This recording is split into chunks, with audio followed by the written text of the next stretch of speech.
다윗이라는 인물은 일찍이 하나님의 기름 부음을 받았던 사람입니다. 그러나 소년 시절에 받은 그 기름 부음이 현실로 이루어질 때까지는 굉장히 많은 시간이 흘렀습니다. 그 시간 동안 다윗은 숱한 고난을 겪으면서 그런 시간을 보내야만 했죠. 골리앗을 물리친 후에 이스라엘 모든 사람들이 인정하는 영웅의 자리에 오르게 되었지만 사실상 다윗에게 있어서는 훨씬 더 큰 어려움을 만나게 됩니다. 사울 왕이 시기심과 질투심에 사로잡혀서 모든 것을 제쳐두고 다윗 한 사람을 잡기 위해서 혈안이 되었기 때문이죠. 다윗은 도망자가 되고 맙니다. 여러분, 어릴 때 하던 놀이 중에 숨바꼭질이라는 놀이가 있죠.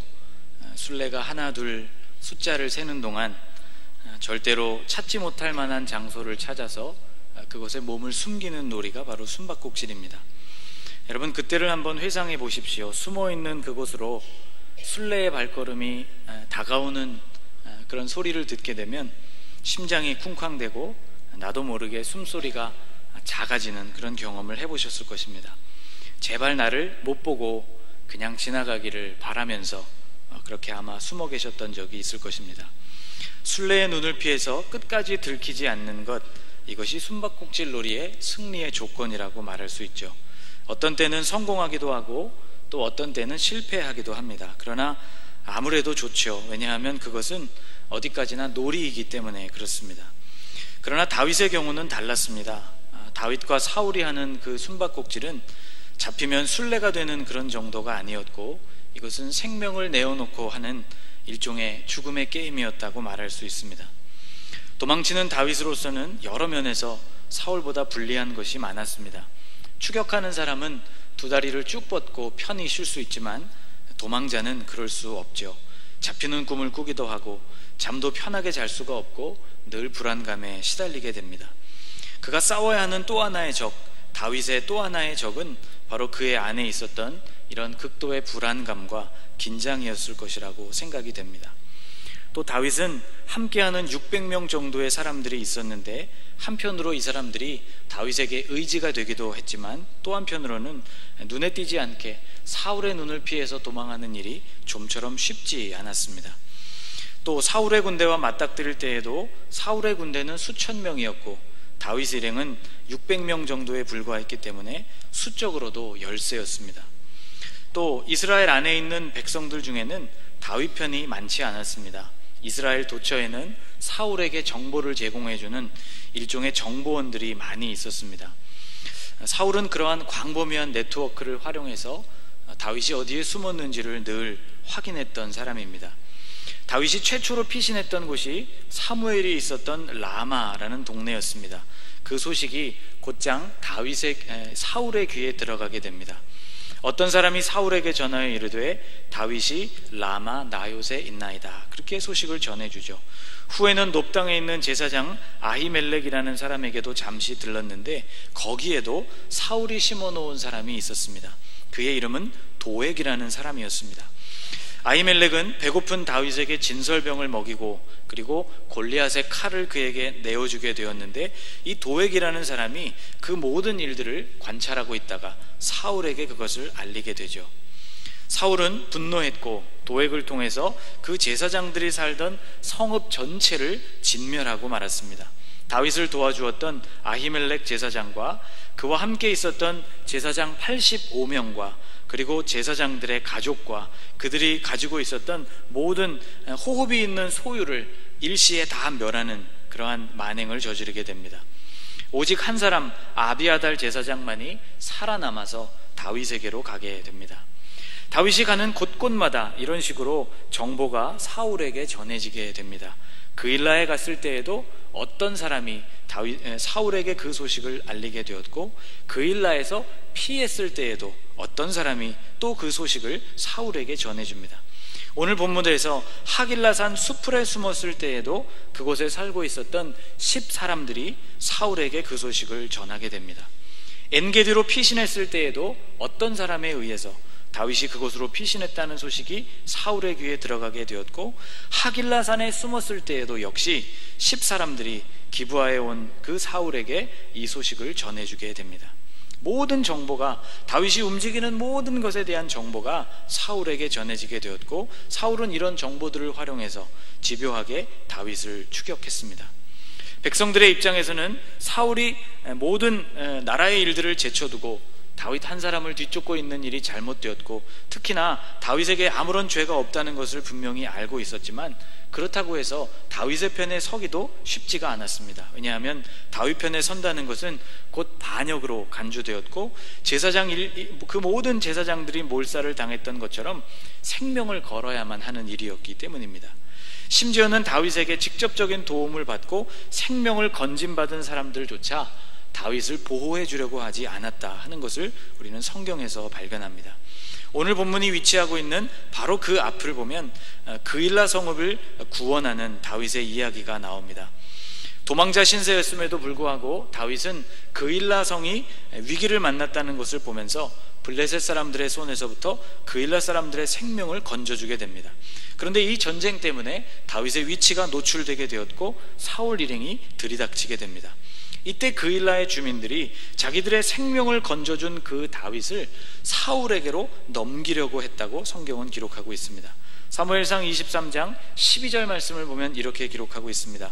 다윗이 이르되 그일라 사람들이 나와 내 사람들을 사울의 손에 넘기겠나이까 하니 여호와께서 이르시되 그들이 너를 넘기리라 하신지라.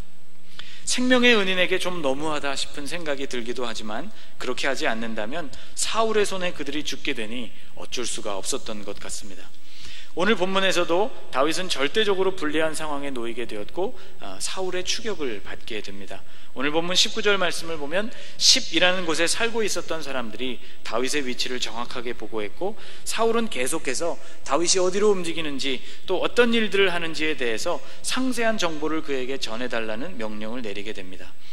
마온 황무지로 다윗이 피신을 했지만 그 정보도 역시 사울의 귀에 들어가게 되어서 열심히 도망을 친 것에도 불구하고 한 산에서 그만 다윗 일행은 사울에게 포위를 당하게 됩니다. 사울이 데려온 군대의 숫자가 얼마나 많았던지 다윗이 숨어든 그 산 전체를 포위할 정도의 군대였습니다. 추격을 당하던 다윗의 상황 중에서 아마도 가장 다급한 상황이 아니었나 그런 생각을 해봅니다. 싸움이 불가피한 상황이었고, 그리고 그 싸움에서는 다윗에게 별로 승산이 없었습니다. 오늘 본문 26절을 보면 굉장히 놀랄만한 말씀을 만나게 되는데, 그것은 다윗이 이러한 상황을 만나게 되어서 두려움을 느꼈다는 대목입니다. 26절 말씀을 같이 한번 읽어볼까요? 사울이 산 이쪽으로 가매 다윗과 그의 사람들은 산 저쪽으로 가며 다윗이 사울을 두려워하여 급히 피하려 하였으니 이는 사울과 그의 사람들이 다윗과 그의 사람들을 애워싸고 잡으려 함이었더라. 여러분, 다윗이 누구입니까? 숱하게 전쟁을 해봤던 사람입니다. 골리앗과도 싸워본 경험이 있고 사울과 피하고 이방 나라를 전전하면서 싸움의 도 같은 사람이라고 말할 수 있습니다. 그는 용사였습니다. 그럼에도 불구하고 다윗의 마음에 두려움이 찾아왔다는 것이죠. 그 역시 사람이었기 때문에 수많은 군사를 이끌고 자신을 잡으러 나온 사울의 군대를 대하게 될 때 그 마음에 굉장한 두려움이 찾아왔던 것입니다. 적은 숫자의 병력으로 산 아래에서부터 큰 숫자의 병력에 포위당했다고 하는 것은 결코 긍정적인 상황이 아니었고, 게다가 사울은 제정신이 아니었습니다. 시기와 질투로 가득한 상태였을 뿐만 아니라 악한 영이 사울을 사로잡고 있었기 때문에 다윗이 어떤 일을 당하게 될지 참으로 한치 앞을 알 수 없는 그런 위기를 만나게 된 것이죠. 다윗이 할 수 있는 일이라고는 최소한의 피해를 각오하고 포위망을 뚫고 도망을 치는 일뿐이었습니다. 그런데 오늘 본문을 보면 바로 그때 아주 이상한 일이 생깁니다. 갑자기 사울의 군대가 다윗을 포위하고 산 위로 올라오던 사울의 군대가 방향을 다시 돌려서 왔던 그곳으로 되돌아가기 시작했던 것이죠. 28절 말씀을 보면 이에 사울이 다윗 뒤쫓기를 그치고 돌아와 라고 기록하고 있습니다. 사울 진영에 문제가 생긴 것도 아니었고 다윗을 도우러 어딘가에서 군대가 온 것도 아니었습니다. 정예의 부대로 다윗을 포위했고 이제 다윗을 사로잡는 일만 남겨두었는데, 그것보다 훨씬 더 중요한 일이 사울의 진영 안에 일어나는 것이 분명했습니다. 다윗은 한편으로는 안도의 한숨을 내쉬었겠지만 아마 다른 한편으로는 무슨 일일까 굉장히 궁금했을 것입니다. 사울의 군대가 다윗을 잡는 일을 포기하고 다시 되돌아가게 된 것은 예상치 못했던 제3의 사건 때문이었습니다. 바로 이스라엘 본토에 블레셋 군대의 침공이 있다는 소식을 듣고 돌이킬 수밖에 없었다는 것이죠. 사울에게 있어서는 원통한 소식이었고 다윗에게 있어서는 매우 반가운 소식이었습니다. 아마 후퇴하고 다시 그 길을 돌이키는 사울로서는 분함을 감출 길이 없었을 것입니다. 그토록 찾던 다윗을 포위망 안에 가두게 되었는데, 그러나 할 수 없이 더 중요한 일 때문에 다윗을 두고 돌아가는 수밖에 없었습니다. 이렇게 해서 죽음의 문턱에서 또 한 번 다윗은 구원을 얻게 됩니다. 사실 다윗은 항상 죽음의 그림자를 달고 살았던 인물입니다. 한 번은 그가 이런 고백을 했습니다. 나와 죽음 사이는 한 걸음뿐이니라. 그의 절친했던 친구였던 요나단에게 건넨 말이죠. 나와 죽음 사이는 한 걸음밖에 되지 않는다. 아주 가까이에 죽음이 있다. 그런 고백입니다. 그런데 여러분, 놀라운 사실이 무엇인지 아십니까? 다윗과 죽음 사이가 한 걸음과 같이 가까운 공간이었음에도 불구하고 그 한 걸음이 결코 좁혀지지 않았다는 사실입니다. 이유가 있습니다. 하나님께서 다윗을 보호해 주셨기 때문입니다. 사무엘상 23장은 이렇게 증언해주고 있습니다. 같이 한번 읽어볼까요? 다윗이 광야의 요새에도 있었고 또 십광야 산골에도 머물렀으므로 사울이 매일 찾되 하나님이 그를 그의 손에 넘기지 아니하시니라. 아멘. 하나님이 그를 그의 손에 넘기지 아니하시니라. 매일같이 온갖 수단을 동원해서 다윗을 추격하고 있었던 사울이었지만 하나님께서 다윗을 사울의 손에 결단코 넘겨주지 않았기 때문에 다윗의 생명이 계속해서 보존될 수 있었다는 말씀입니다. 예수님께서 마태복음 10장 29절에서 이런 말씀을 들려주셨습니다. 참새 2마리가 한 아사리온에 팔리지 않느냐? 그러나 너희 아버지께서 허락하지 아니하시면 그 하나도 땅에 떨어지지 아니하리라. 참새 한 마리조차도 하나님의 주권 아래 있다고 주님은 말씀해 주셨습니다. 동전으로 쉽게 살 수 있는 그 흔한 참새조차도 하나님이 허락하시는 일이 없다면 땅에 떨어지는 일, 사냥꾼의 손에 잡혀지는 일조차 불가능하다는 말씀을 하고 계신 것이죠. 모든 것을 주관하시는 그 하나님, 바로 다윗은 그 하나님의 보호하시는 손 안에 있었다는 것입니다. 마온 황무지에서 이렇게 또 한 번 구원을 경험한 다윗은 그 사건을 영원토록 기억하고 싶었습니다. 특별히 하나님의 구원이 임했던 그곳, 절박한 순간 죽음이 그의 문턱에, 그의 아주 가까이에 다가왔던 그때에 사울 일행이 그들의 군대를 돌이켰던 바로 그곳, 바로 그 장소를 기억하고 싶었던 것이죠. 그래서 그 장소에 특별한 이름을 붙이게 됩니다. 오늘 본문 28절은 이렇게 기록하고 있습니다. 이에 사울이 다윗 뒤쫓기를 그치고 돌아와 블레셋 사람들을 치러 갔으므로 그곳을 셀라 하마느곳이라 칭하니라. 그곳의 이름을 다윗이 별명처럼 지어 붙인 것이죠. 셀라 하마느곳, 히브리어로는 셀라 하말레콧이라고 불리우는 이 지명입니다. 셀라라는 말은 바위 혹은 절벽을 뜻하는 말이고, 하말레콧이라는 말은 분리 혹은 나눔, 그런 뜻을 가지고 있는 말입니다. 분리하는 바위라고 여러분 성경 밑에 주에 그렇게 달려서 해석이 되어 있을 것입니다. 아마도 다윗을 포위하고 올라오던 사울이 방향을 돌려서 갑자기 돌이켜 갔던 그곳이 어떤 특별한 바위가 있었던 곳, 혹은 그런 바위들이 무성했던 절벽이었던 것으로 보입니다. 바로 다윗은 그곳에 분리하는 바위, 하나님께서 이곳에서부터 나의 생명과 나의 생명을 찾는 사울을 분리해 주셨다고 이름을 붙였던 것이죠. 그 분리는 하나님께서 만들어주셨던 경계였습니다. 하나님이 결코 사울에게 내어주시지 않으려고 만드셨던 경계, 사망아 너는 거기까지이다 라고 선포하시는 하나님의 경계였던 것이죠. 여러분, 하나님은 모든 것에 경계와 한계를 만드시는 분이십니다. 하나님은 자연에도 경계를 만드신 분입니다. 잠언 8장 말씀을 보면 이렇게 말씀하고 있어요. 바다의 한계를 정하여 물이 명령을 거스르지 못하게 하시며, 바닷물이 있는 그곳에 한계를 정하시고 바닷물이 그 한계를 넘어오지 못하도록 그 한계를 정하신 분이 하나님이시라는 말씀입니다. 하나님은 또 보이지 않는 영역에도 경계를 만드시는 분이십니다. 욥에게 시험을 제안하는 사탄에게 하나님은 이런 말씀을 들려주셨습니다. 여호와께서 사탄에게 이르시되 내가 그의 소유물을 다 내 손에 맡기노라. 다만 그의 몸에는 내 손을 대지 말지니라.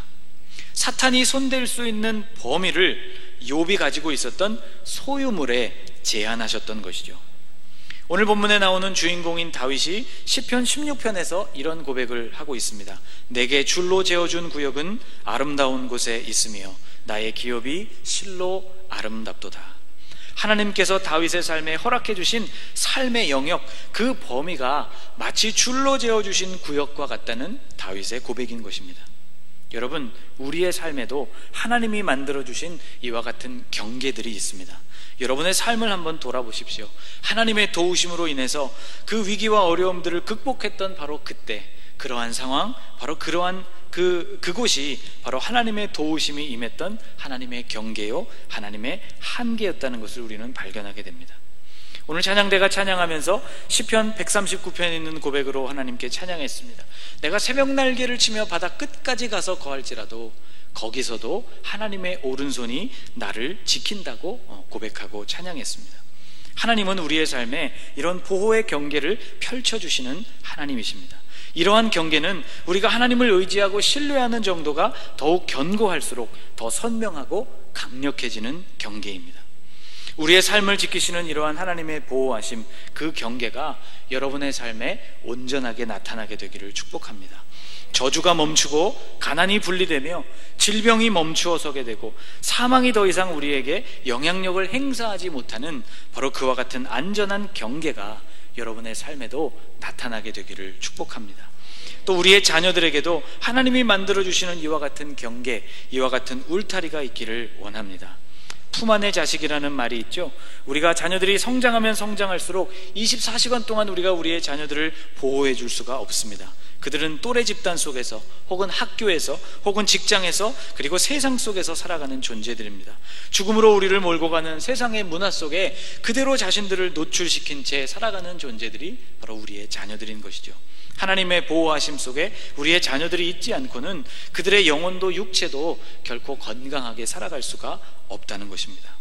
다윗과 같이 셀라 하마느곳, 주님이 보호하시는 손길로 우리의 자녀들의 삶에 경계를 지워주시지 않으면 건강하게 온전하게 주님 앞에 설 수 없다는 것입니다.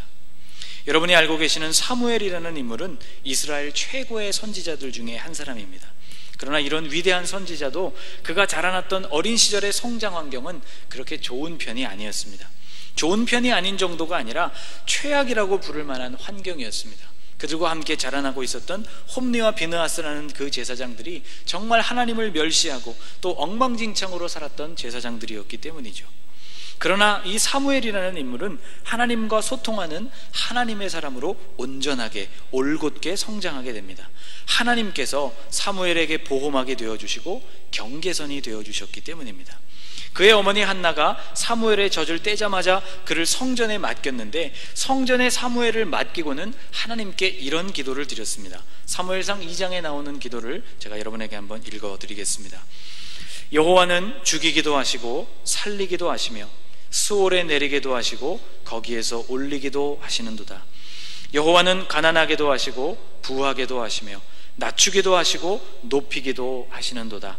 가난한 자를 진토에서 일으키시며 빈궁한 자를 거름더미에서 올리사 귀족들과 함께 앉게 하시며 영광의 자리를 차지하게 하시는도다.